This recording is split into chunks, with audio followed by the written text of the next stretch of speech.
Okay, batiin mo yung katabi mo ng Happy Father's Day.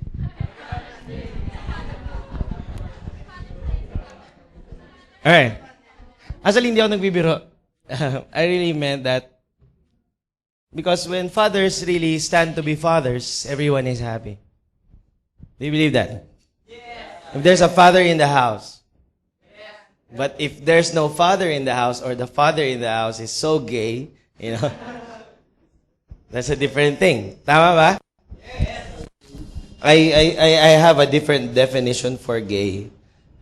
It's not what you usually see out there. It's sometimes in your homes so macho with all the muscles and the abs, and yet they're so gay, spending all their time in the gym without feeding their families, while real men develop fats because they don't have time to go to the gym.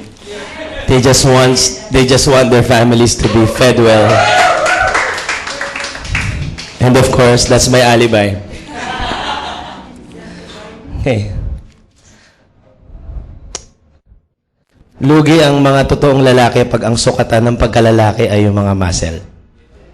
Di ba? Kasi maraming iba talagang wala nang panahon. Okay, so I would share to you today, before we start another series, by next Sunday, I'm hoping na, am I here next Sunday? Andito pa ako, no? Andito pa ako. Alright, by next Sunday, I'm intending to start a new series, and that's the rules of engagement, principles of war.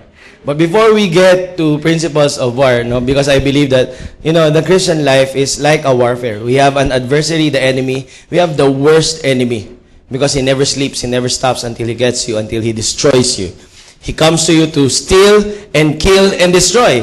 He doesn't stop by stealing yung iba. Pag nakawang ka, nakuha yung gusto nila, okay na. But the enemy wouldn't stop there. He would kill you.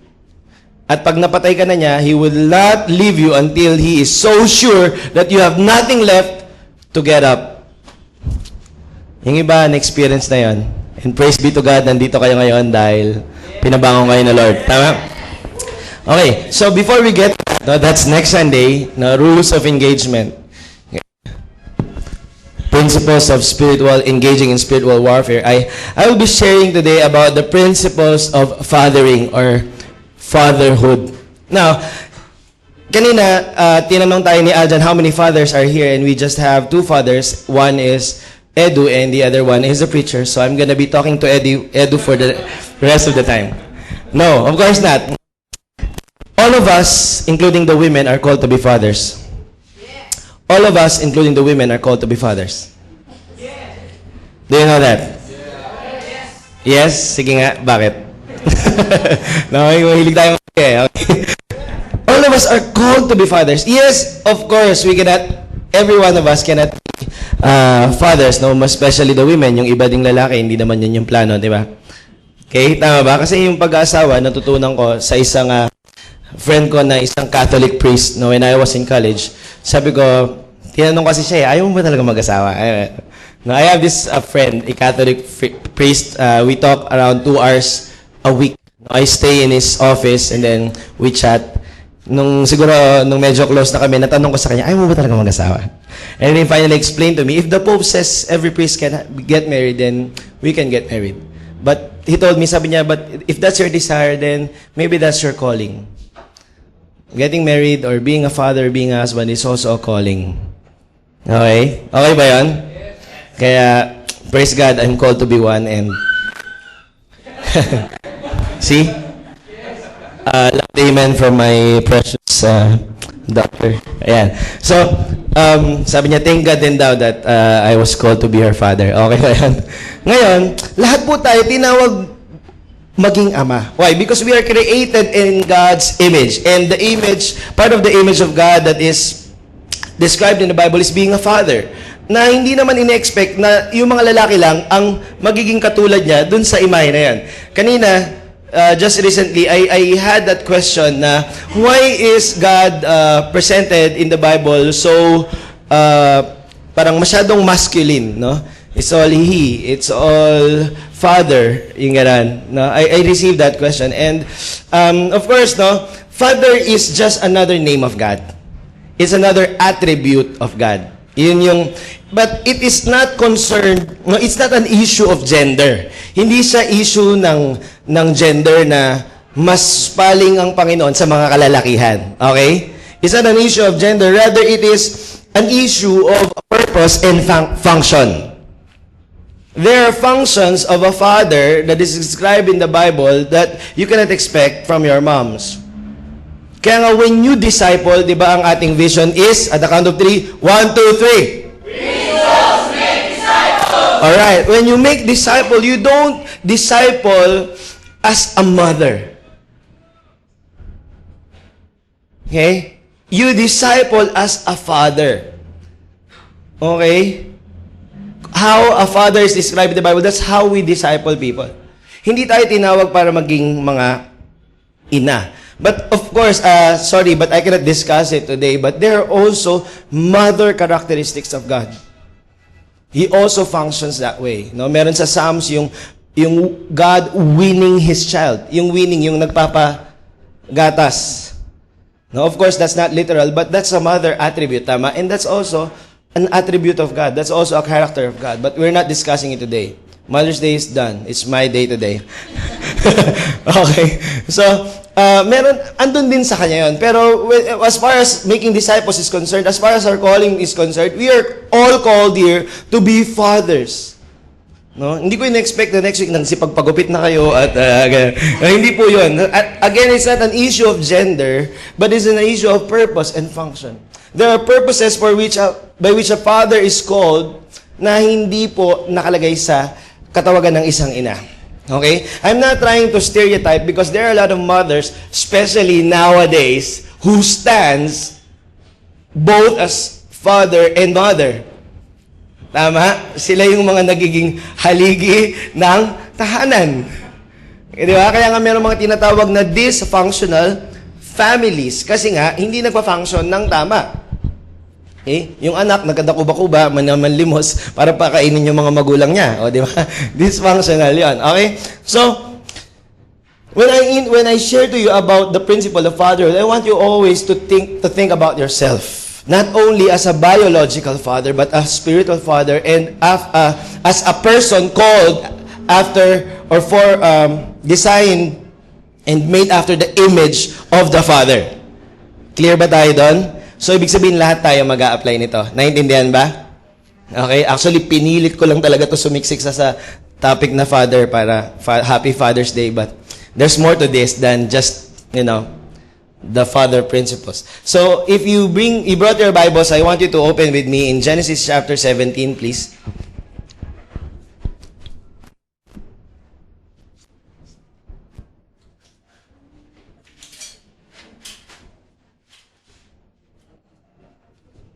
Thank you.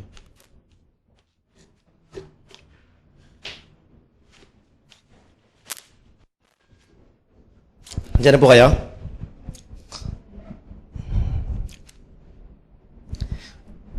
Genesis chapter 17,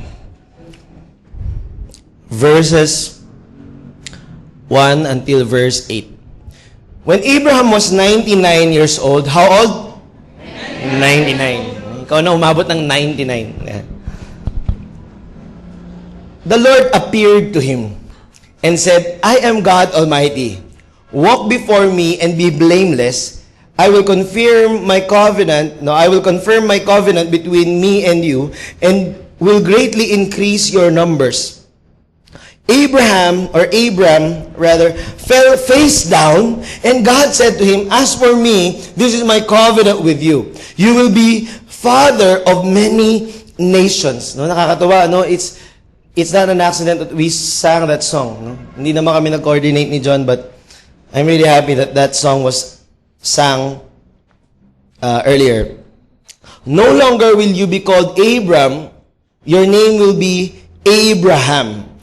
So the Abraham that we know today, his original name is Abram. Okay? God is in the business really of, changing names. Even in the New Testament, di ba? Ang dami niyang pinagbabagong pangalan. Simon, I want to call you Peter. Kaya, from now on, your name is George, okay? May mga ganun, di ba? Parang yung mga big boss talaga, di ba? Parang they just call people names, no? Pero si God, no, he does it for a purpose. Sabi ng Bible, He calls things that are not as if they were. He called us a holy nation. Imagine, di ba? God calling us a holy nation. I won't call us that way, but God did. He calls things which are not as if they were. Okay? He called Simon Peter. He called Levi Matthew. He called Jacob Israel. By the way, the original name of Israel is Jacob. No? And God changed his name, and his name became Israel. Ang dami mga pinalitan na Lord na pangalan. Okay? So, from Abram, naging Abraham. Then, dinagdag yung letters na A and H dun sa gitna.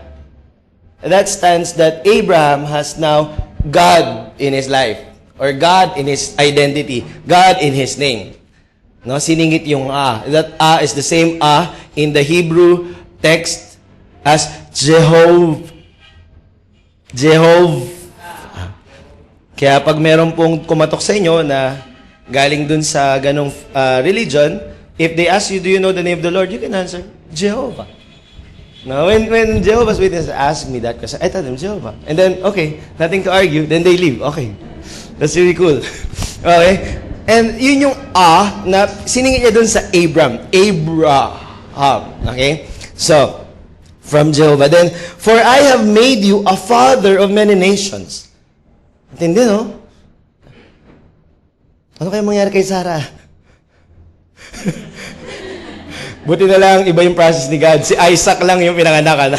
Si Isaac lang yung pinanganak kay Sarah. No? So, no? I have made you a father of many nations. I will make you very fruitful. I will make nations of you, and kings will come from you. I will establish my covenant as an everlasting covenant between me and you and your descendants after you for the generations to come. Grabe, ano? Hindi titigil sa kanya. Hindi titigil sa mga anak niya. Hindi titigil sa mga apo niya. Magpapatuloy sa henerasyon na mga darating. In fact, umabot hanggang sa atin. Alright? And then, to be your God and the God of your descendants after you, the whole land of Canaan, where you are now an alien. So, pag may nagtanong, may alien po ba?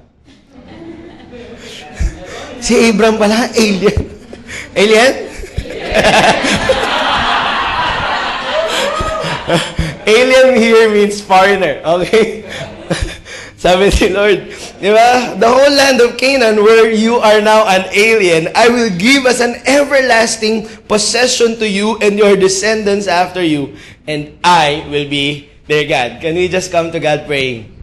Lord, we just ask your Holy Spirit to give us revelation, and Lord, to contextualize the principles of fatherhood, maging ano man yung gender ng bawat listener sa room na ito. Oh God, we yearn to glorify your name, and I pray that we only talk about the pure spiritual milk in this place. And Lord, anoint your servant and open the hearts of the listeners in this room, oh God. Let your Holy Spirit just bring revelation to each of us that will change us and impact our lives and lives of people around us. In Jesus' name we pray. Amen. Okay. So we already had that introduction. We are all called as fathers, no, to a fatherless generation. This is a fatherless generation. Tama ba? When I had one cell group, no, hindi ko makakalimutan talaga tong small group na to, na talagang nagpaiyak sa akin at nagpa-realize sa akin, I should not be asking that kind of question, no? Just anywhere. Yung question na, what is the lowest point of your life? You know, we are only around 7 in the room, and 4 of the people in those in that room told us that the lowest, huwag mo na ibalik sa akin yan, brother, that the lowest point, the lowest point of their lives is being left by their father. Ako po ay yan po yung aking battle cry. No?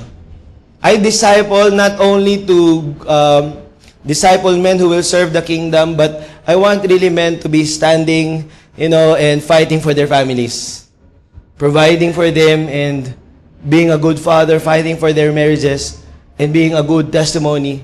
No, kasi yun yung pinagkait sa henerasyon na to eh. And maiyak-iyak talaga ako. The people were just talking about how their fathers had a second family, and the next talked about how they were the second family but their father had another family na third. And pagkatapos mag-share nun, somebody intercepted and said, "Oh, wait, I'm fourth family." And I think my father has seventh family now. Yeah? A father of many nations. In the wrong context. In the wrong context, just right there. And my heart was just broken. Yung isa naman, pumanaw na yung kanyang ama. Okay? And, alam mo yun, parang, okay. Parang hindi na ako makamove on dun. No? It's really hard to start sharing about kung ano man yung isi-share ko sa kanila. No? Kasi, ako, I'm really thankful to God because I'm blessed with a godly father. Godly father. Not perfect, but a godly one. And he really is a good one. You know, just last Thursday, I texted him, "Dad, can we meet? I want to share some things to you. Let's meet somewhere in Pasay, sa Kabayan. Magkape tayo, titreat kita ng kape." And then, after a few minutes, kala ko kasi magaling na ako, I suffered from LBM. In fact, until today. So if I excused for a while, at least you understand. You can sing another song and then I'm coming back. Can you please remove that from the record? Okay. So I texted him, "Dad, I'm suffering from LBM and I think I cannot meet you today kasi baka, the MRT, they don't have CRs. The train." So, and then sabi niya, okay. And then after 2 hours, may nag-doorbell. Ting! Tapos andun na siya. "I'm here. Tuloy natin yung kwentuhan natin dito na lang sa bahay." Alam mo yun, parang siguro I left him in that agony of thinking, what is my son going to tell me? Maybe he needs me right now and, nagbago lang isip niya. Alam mo yun yung feeling ko sa kanya sa itsura niya. Masyado siyang concern kung ano yung sasabihin ko. Andun si Dave, di ba? Tsaka si Jason, I think. Di ba? Parang he came parang so concerned. And I realized, I canceled at the wrong guy. No, but that's how my father is. It's just one thing about him. He really talks with me. And I know not everyone enjoys that. And I can really speak my mind. I tell him my secrets. I tell him everything. Face value. Okay? Walang edit-edit. Hayaan ko na siya mamroblema kung paano niya ako tatanggapin. But he never failed. Embracing both the best and the worst in me. Ang galing, no? Okay, so, ito si Abraham, no? Hindi rin to issue sabi ko nga, hindi issue ng gender, but purpose and function, but it is also not an issue of discrimination, but simply an issue of distinction. Okay? May distinct na lakad ang isang ama. May distinct na katawagan ng isang ama. Hindi para mag-stereotype, pero halimbawa sa pagdidisiplina, hindi naman lahat ganito ang istorya, no? Pero halimbawa sa pagdidisiplina, a father, yung typical, no, na ama, would discipline their children. Ako, I discipline my daughter. Napalo ko na yan several times. No? 2x2 sa ulo.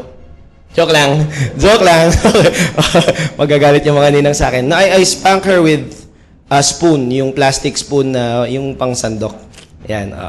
So, na kitang-kita mo talaga lahat ng yung lola, yung tita, yung parang pag narinig nila yung palo at yung iyak, talaga na parang wag mo paluin ang cute-cute. Pero ako, I would do that to keep her safe. I would do that to discipline her. I don't spank my baby or my daughter because I'm just irritated. In fact, pag galit ako, dun ako lalong hindi na mamalo. I cannot give her that message that when my dad is mad, he's gonna spank me. Dun ako umiiwas. Pero pag I'm so cool and I just wanna teach her a lesson, okay, do you want daddy to spank you? Sabi niya, no. Medyo nakakaintindi na yan, kaya hindi ko. Ganon. So that's our relationship. And that's how a father would act. And that's how our God would act. In fact, if you're not disciplined, matakot ka. Sa kingdom of God, pag, alam mo yun, you get away with your sin, you get away with the bad stuff in your life, matakot ka. Because the Bible tells us that if you are a son, if you're a child in the kingdom of God, your father will discipline you. Hindi kasi, hindi ko pa sinubukan mandisiplina ng kapitbahay. Ang kulit ng batang to, halika nga dito, papaluin kita dun sa bahay namin. Hindi. Pero yung anak mo, didisiplinahin mo yan. Yung taga-Lord's disciples, didisiplinahin natin yan. Amen? Kasi anak, sabi mo, anak ka ng tatay mo. Now, Abraham might not be the best father or husband who ever lived. Do you believe that? Abraham is imperfect. Now, I'm gonna give you a couple of points why Abraham is not the best father there is. Let's talk about his relationship with his wife. Number one, he denied his wife. Not once, but twice. No? Sinabi, asawa ba yun? Aba, hindi, kapatid ko lang yan. Imagine what happened to Sarah. Maybe it broke her heart. He denied me. No? In fact, pinlano pa nila yun, i-deny kita, mag-agree ka lang. Pag sinabi kong kapatid kita, umuha ka lang. Isipin mo yung pinakilala ka. Para girlfriend mo, di oh! Pizza ko lang yan! Sakit. Diba? Pero, he did that to Sarah. Twice. Because he was afraid. That's not too brave of a man. Diba? Kasi natakot siya, baka magkagusto yung hari, baka ipapatay siya. Masyado siyang tatakot para sa sarili niya, di ba? Hello? Ano pa? Pangalawa, he doesn't always bring his wife. Alam niyo isang tanong sa kanya ni Lord na talagang natameme siya? When the Lord appeared to him, yung tinatawag na theophany o yung pagpapakita ng Diyos sa tao, appeared to him by the trees, ang unang tanong sa kanya ni Lord, where's your wife? Sabi ko nga, it's not an issue of discrimination. Tingnan niyo, hinarap ni Lord yung asawa. Di ba? No? And for all the women here, alam niyo yung sa creation? Nabasa niyo ba yon? When God created man, He said He was good. Alam niyo, when God created woman, kung ano sabi ni God? Yun lang sa Bible, ang sinabi niya, na kinreate niya na, it was very good. Agree ba kayo doon? Men, agree ba doon? Yes! Diba si Adam, napatula siya, bone of my bones. Diba? Flesh of my flesh. Diba? Kakagising lang, imbis na mabugnot, diba? A very beautiful woman standing in front of her. No memories of the past. So fresh. Walang biyanan. Wow! Ako, I love my in-laws. And they love me also. Kaya, hindi ako nakarelate sa mga ganun joke. Just for the purpose of, joking. Okay. So, hindi niya laging dinadala yung asawa niya. Dininay niya twice. Ano pa? Nung papatayin niya yung anak niya for a sacrifice, hindi niya sinabi sa asawa niya. Sabi niya, Sarah, camping lang kami May dala siyang firewood, dala niya anak niya. Uy, nice. Kakatawa naman talaga, galit talaga ni Abraham maging ama. Father and son relationship, the best. Wala siyang kaalam-alam. Papatayin na pala yung anak. Hindi man lang niya sinasabi sa asawa niya. At ito yung worst. He had an affair. Sa katulong ni Sarah. Alam niyo ba yun? That's the father of many nations. Right there. Huh? Sir Chief. Grabe si Lord, no?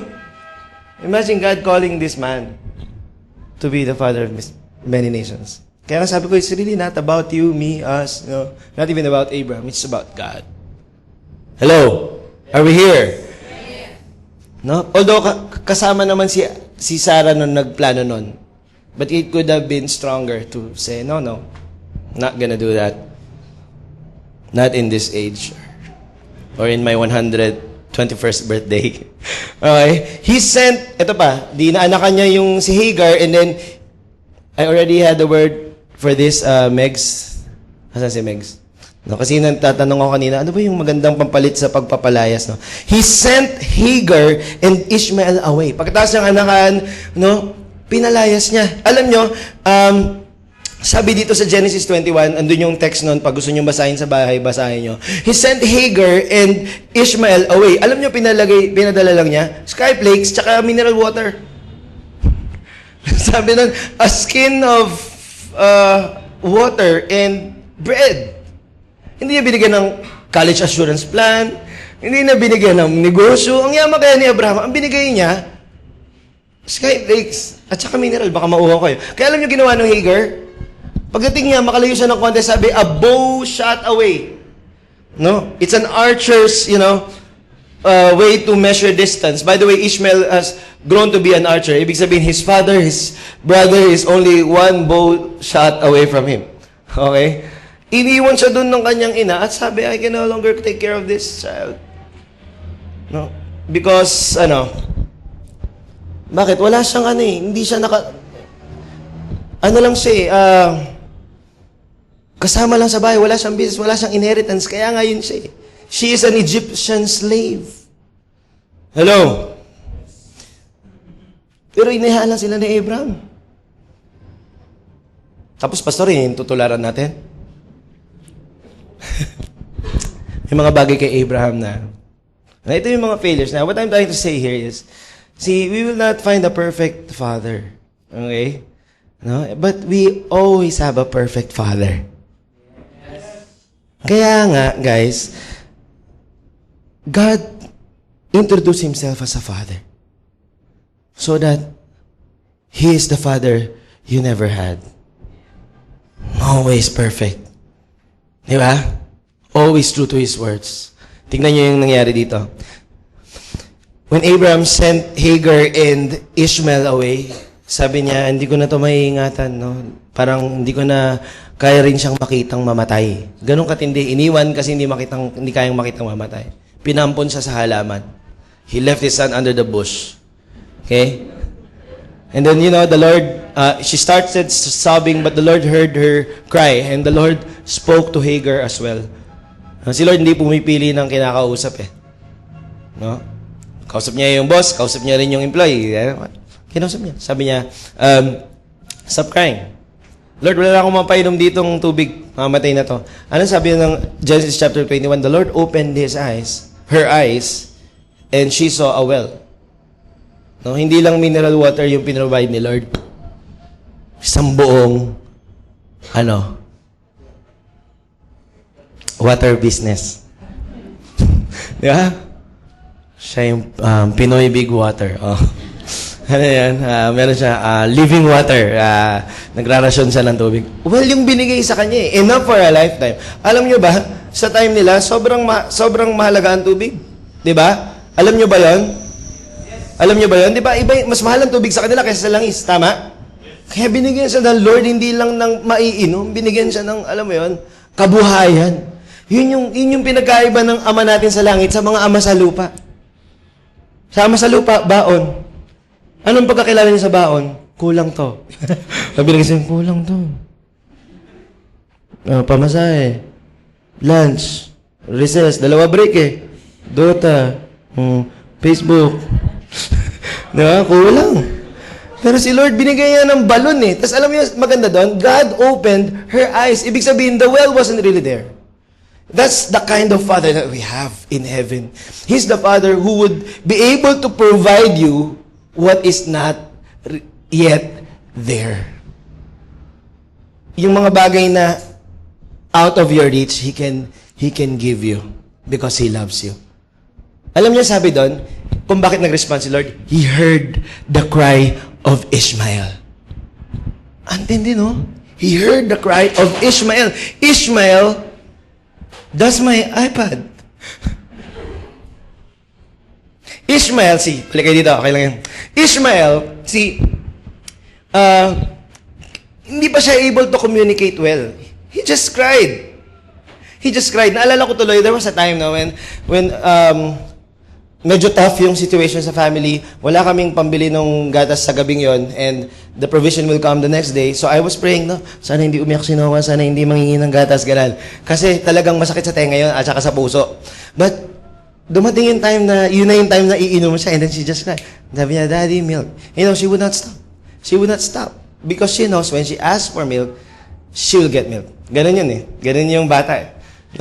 Kapon nga, nagro-role-playing si Noah at saka yung mami niya. Sabi si Noah si Mama si Noah, ganun. Tapos sabi ni sabi ni Joanne, Mama, kasi si Noah yung mama, sabi, I like milk. Sabi ni Noah, wala tayong gatas eh. Imagine she can compose a joke. Natawa na lang ako eh. But you know, that moment, sabi ko kay Lord, Lord, you are hearing my daughter cry and I know she has more faith at this moment. She's gonna get what she wants.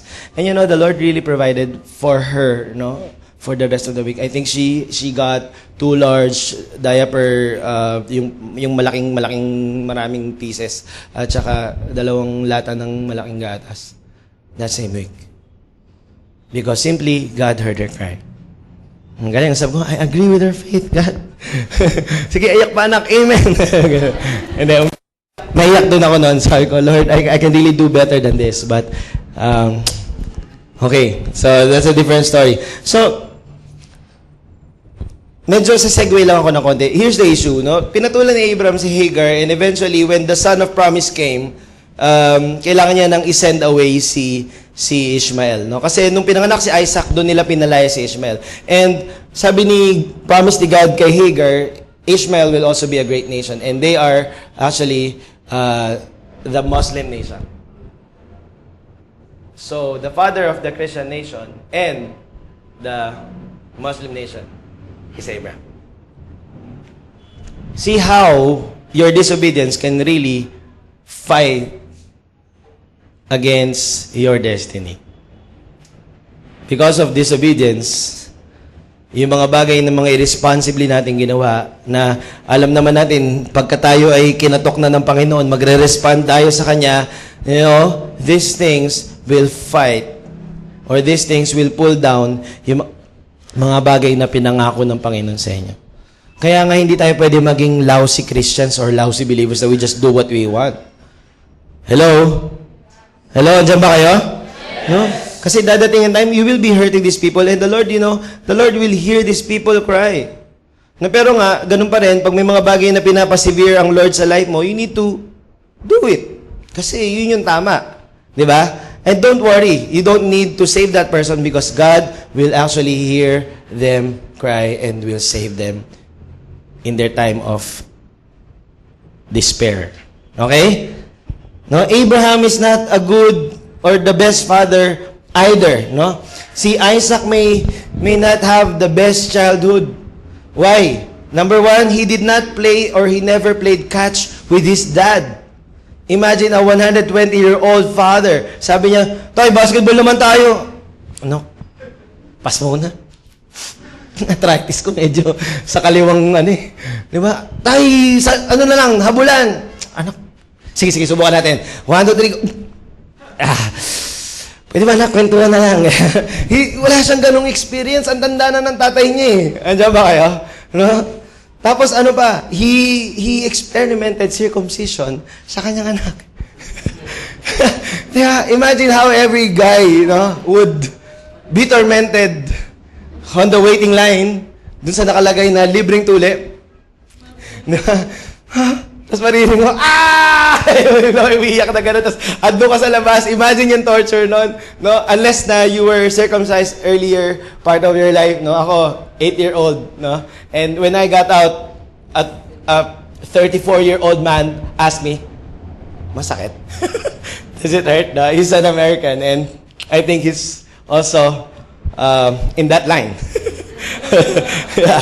Okay, so imagine dun yung pinag-eksperimentohan. Hindi pa dun masyadong bihasa, hindi pa siguro hasa yung mga dun napakita, ay, dapat pala matalim na matalim, di ba? Parang, pak!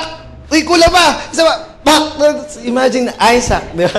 Imagine Isaac, sa kanya unang in-experiment yon, yung ipapatupad sa buong bansang Israel. Di ba? Isipin mo yung childhood mo, ganun. Gawin kang ginipig ng tatay mo, ano pa? Di ba? Yung i-offer siya as a sacrifice. I think walang mas matinding rejection dun. Kung feeling mo rejected ka, ikaw kaya dali ng tatay mo sa bundok, akala mo magka-camping kayo, tas tinalian ka. Sabi mo, "Tay, asan yung sacrifice?" Ulaan mo. Di ba? Grabe yung childhood niya. Kaya siguro, hindi man lang siya nag-greet ni Isaac ng Happy Father's Day. I think, hindi siya nag-greet ni Isaac noon. Thank you sa mga mabilis pumake up. Okay. So yun po, he's not the best father, but we can learn principles of fatherhood from him. Now let's go quickly. And number 1, fatherhood or fathering is not a matter or an issue of age, but a matter of your relationship with your Heavenly Father. Okay? Ulitin ko para sa ating lahat ito, ha? Okay? We are called to be spiritual fathers. Walang tinawag para maging spiritual mothers. Okay? We are all spiritual fathers. So it is not a matter of age. Anong sabi sa binasa natin? Abraham was 99. No, it's not a matter of age. Di ba tayo minsan inisip natin, ano ba yung tamang edad para mag-asawa? Ano ba yung tamang edad para magsimula ng pamilya, etc. No, but it's not a matter of age. It's a matter of relationship with God. Okay? Your guide to be a good father to your children, whether spiritual or biological, is based on your relationship with God. Kasi nakita nga natin, kung based natin sa pagkatao ni Abraham, bagsak siya. Alam niyo ba, iniwan niya yung tatay niya sa Haran at nagpatuloy siya. Okay? So, dito, pinapakita sa atin yung mga weakness ni Abraham, hindi para i-mock siya, but para i-glorify si God na gumawa ng matinding bagay sa buhay niya. Naintindihan? Andiyan ba kayo? At saka minsan kasi, masyadong mataas ang tingin, pagkakaplasta ng mga heroes sa Bible na minsan hindi natin makarelate. Hindi tayo makarelate sa kanila. Sabi nila, si Abraham yan, siyempre, siya na, di ba? Parang father of many nations, di ba? Parang gano'n. So, pero dito pinapakita sa how we can relate to them na ang key for him being the father of many nations is his relationship with his Father in heaven. In Hebrews, faith describes Abraham's relationship with God. He is the father of faith. He followed God by faith. Many fathers now reason out that they became lousy fathers because their lack of a role model. Dahil wala silang kinalakihang mabuting tatay, kaya inisip nila, hindi rin ako, kaya ganito ako. Hello? Pero, hindi natin magagawa yun because we have the perfect role model, our Father in heaven. Amen? Hello? Nandiyan ba kayo? Yung mga nag-ignite, nandiyan pa ba? Okay. No? That is why God wants us to center the idea of fatherhood to Him rather than to worldly concepts of father. Kasi lagi tayong kapos. Number 2, it is not just faithfulness to your family. No, principle number 2, it is not just faithfulness to your family, but faithfulness to your God.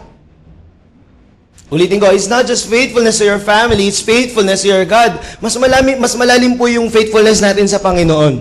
Tama ba? Kasi ang pamilya mo, hindi mo naman makakasama 24/7.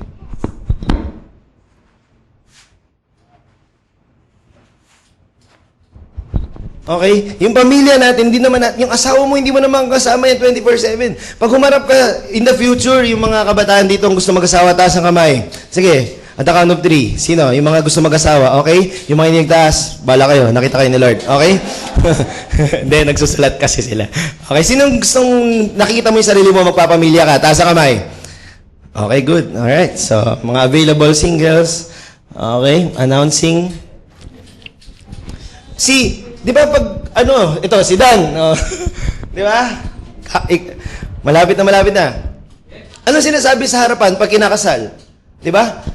Ikaw, lalaki, o ikaw, babae. Di ba ganon? Ikaw, lalaki. Meron ng warning. Ikaw, lalaki, tinatanggap mo ba ang babaeng ito? Di ba? Hindi kayo nakikinig masyado eh. Masyado kayo. Yeah. Oo.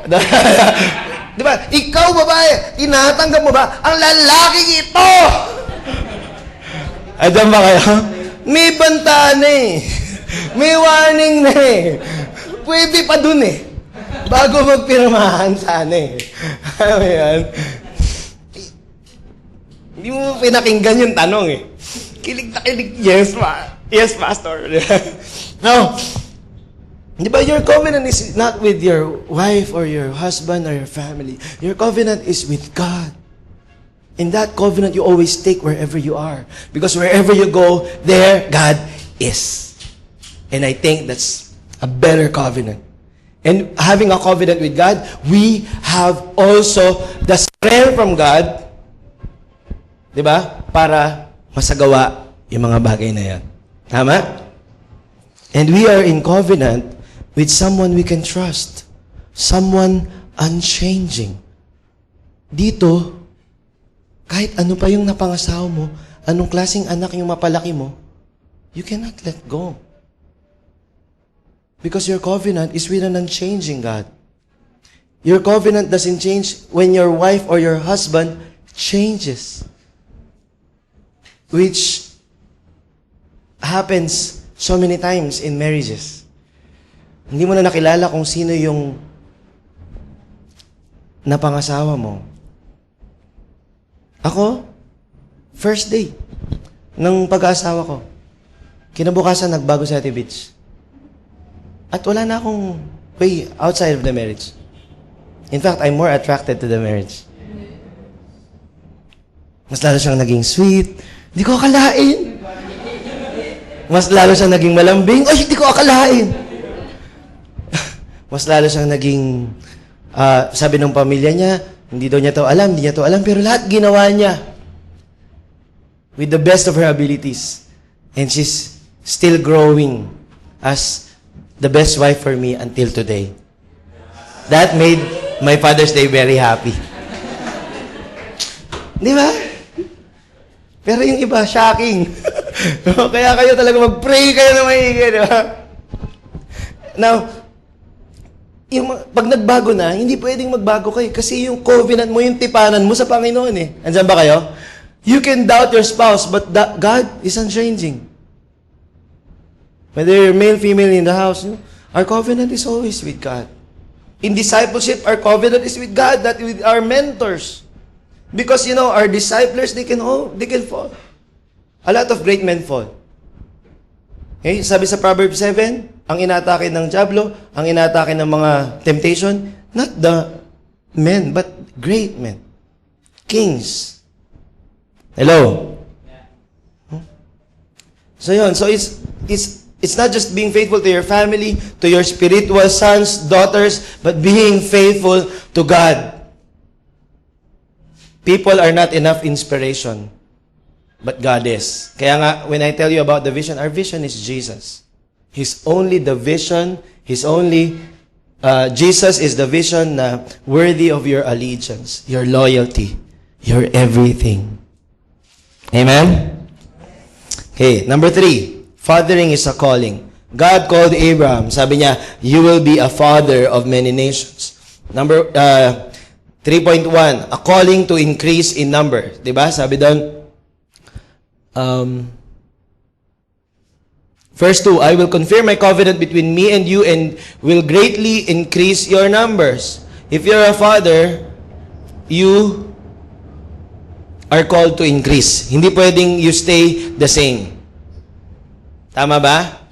Because increase is necessary. Alam nyo ba yon? Hindi kasi pwedeng, halimbawa, si Edu, he makes 50,000 today. After 10 years, that's not gonna be enough. Di ba? So if you don't increase with the time, at some point, yung prosperity mo today can be a lack in the future. Nakukuha ba natin? So if you are a father, you need to increase. Kung ikaw ay discipler, you need to increase. You need to increase your knowledge. You need to increase your level of relationship with God. You need to increase the number of the people you impact. You should not stop increasing. Because we are called to be fathers, we are called to increase. Number 2, we are called to be fruitful. Okay? Fruitful. Ibig sabihin, we do not just increase in numbers, but we produce our kind. We bear fruit. We are called to bear fruit. Hindi tayo tinawag ng Lord para maging attendee. Hindi porket umattend ka for 20 years in your life, you are never absent on a single Sunday. That means you're faithful. Faithfulness in the Bible always has to do with fruitfulness and increase. Di ba? Yung parable of the talents, binigyan ng 5, pagbalik ng master, naging ilan? Nung binigyan ng 2, pagbalik ng master, naging ilan? Yung 2, binigyan ng 2, naging 4. Pagkatapos pagbalik ng master, ano sabi sa kanila? Well done, good and faithful. Well done, good and faithful. Faithfulness has to do with increase. 5 became 10, 2 became 4. Ano sabi dun sa hindi nag-increase? Consistent, 1:1. Hindi naman niya nawala yung 1. But he did not grow. Ano sabi? You wicked servant. Unfruitfulness is wickedness. What? Faithfulness has to do with increase. 20 years na nga po ako, taga-umalis ng church, faithful na faithful. Hindi ka na umalis dyan. 20 years, first year mo, taga-umalis ka ng church, after 20 years, taga-umalis ka pa rin. Nakakatawa tignan, nakakatawa si kuya, no? Pero wala na siyang growth. Dapat, alam mo, after 20 years, siguro, 15 man lang na taga-linis ng church, hawak mo. Oh, linisin nyo yan, no? There's growth! Tama? There's discipleship. You are called to be fathers. Hindi yung namatay ka. Grabe si kapatid for 50 years. Nagwawalis yan. Pagdating sa langit, may kutos kay Lord. Ba't nagwalis ka lang? Hindi kita tinawag magwalis. Hanapin mo sa Bible yan. Wala. I called you to win souls and okay, kaya nung namatay siya, ang dumi ng church. Okay. No, it is a calling to leave a lasting legacy. Hindi lang yung next, hindi lang yung anak, hindi lang yung apo, but generations to generations. No? Alam niyo, natural po sa tao because it's our design to leave a mark. But some people, leaving a mark is as simple as writing in the door of a bathroom or toilet cubicle, I was here, 09228. Sa bus, Melchor, can you be my textmate? This is my Facebook account. Minsan yun nila yung mga leave natin ng mark. Yung iba naman, sa klase, di ba?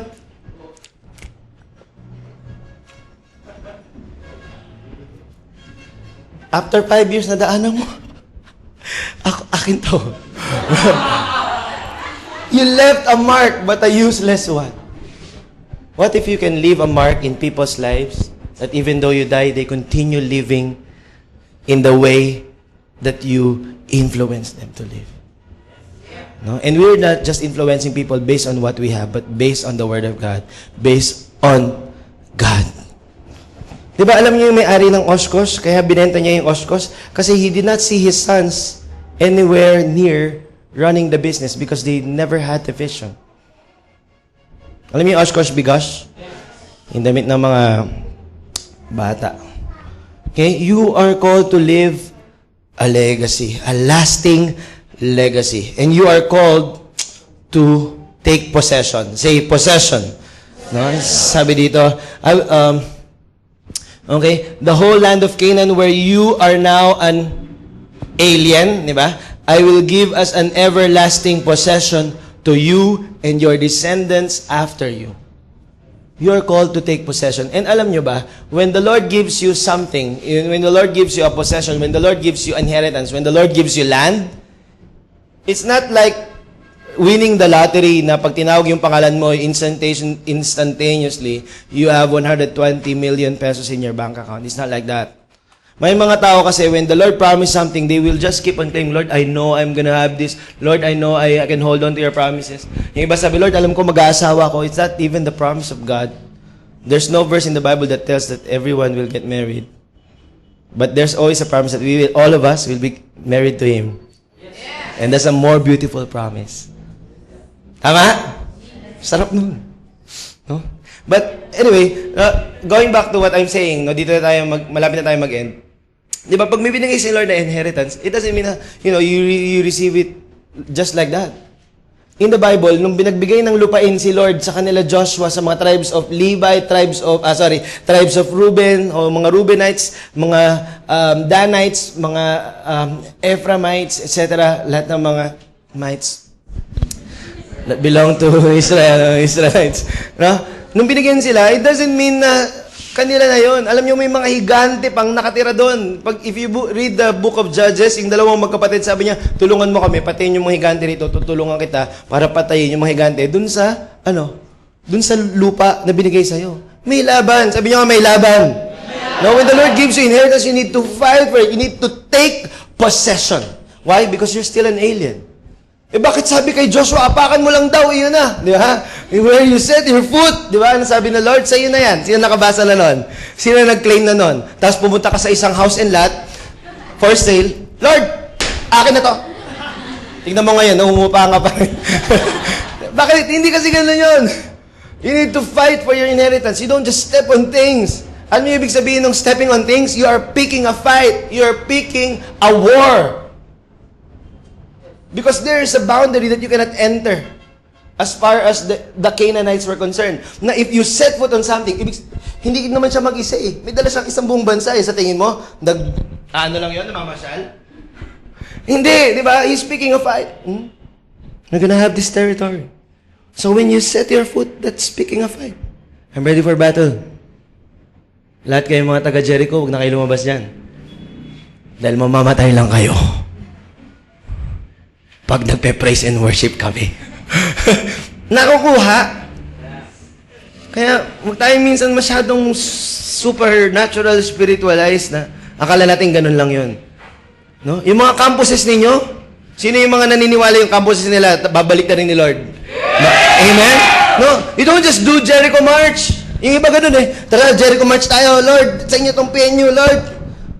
Ilang beses ko na ginawa sa PNU yan. Naupod din yung sapatos ko, bumutas. Ng mga, na-realize ko, kailangan lang pala, yung unang makasalubong ko, sharean ko ng Word of God. Yes. Yun ang apakan. Hello? Yes. Diba? Huwag kayong apak na apak. Amen? Yes. We are called as fathers, so we are called to take possession. We are called to declare wars. And we choose our fights. You don't just fight anything done. You don't just fight. Ako, medyo mahina yung pasensya ko. And sometimes basketball to me can become MMA in the next few seconds. Na-experience ko na yan. Yung teacher, faculty versus student, nabato ako ng bola, tinamaan ako sa mukha, parang nakarinig ako ng, let's game yun! Tapos, sir, sorry. Uy, buti na alala ko, sir. Okay, nag-register sa akin yun after 3 seconds, pero muntikan na yung batang yun. Muntikan na rin ako mawala ng trabaho. Alam niyo yan? Yeah, we choose our fight. We don't just fight anyone. Hello? We choose our battles. No? The battles you fight will define the general that you are. Hello? Kaya kung yung battle ng pila, naubos na yung pagkakristyano mo, ay, hanggang doon ka na lang. Yung battle ng pagsakay sa jeep, pagpasok at paglabas ng MRT, ubos na yung devotion mo. Yun na yung laban mo. Hello? Pag yung battle mo ay yung mga nagsasalita ng masakit sa iyo sa bahay at hindi ka na makamove on galing doon, how can you, choose your battle if you already used your weapons to the wrong people? And sometimes we hurt them. We speak negatively towards them. We make absolute statements when we are designed for Canaan. A land, a destiny that is left unconquered. A great deal of God's plan waiting for you. Pero naubos ka na sa kapatid mo, sa nanay mo, sa asawa mo. Tayong dalawa lang naman dito, Brad. Hello? Let's choose our battles. Yeah? Let's choose what type of battles can wear us out.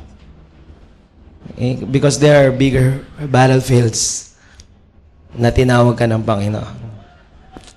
Amen? Amen ba? Amen. No, sabi ng Bible, we are not battling against flesh and blood. Your battle is not against people. It's not against your boss. It's not against your husband, your wife, your friend. No, there are unseen forces that God, already gave you to possess and conquer. The weapons of our warfare, by the way, is mighty through God. No weapon formed against you shall prosper. Ang promise ni Lord, di ba? Okay ba yan? Sabi mo ulit sa katabi mo ngayon with conviction. Kamayan mo siya, Happy Father's Day.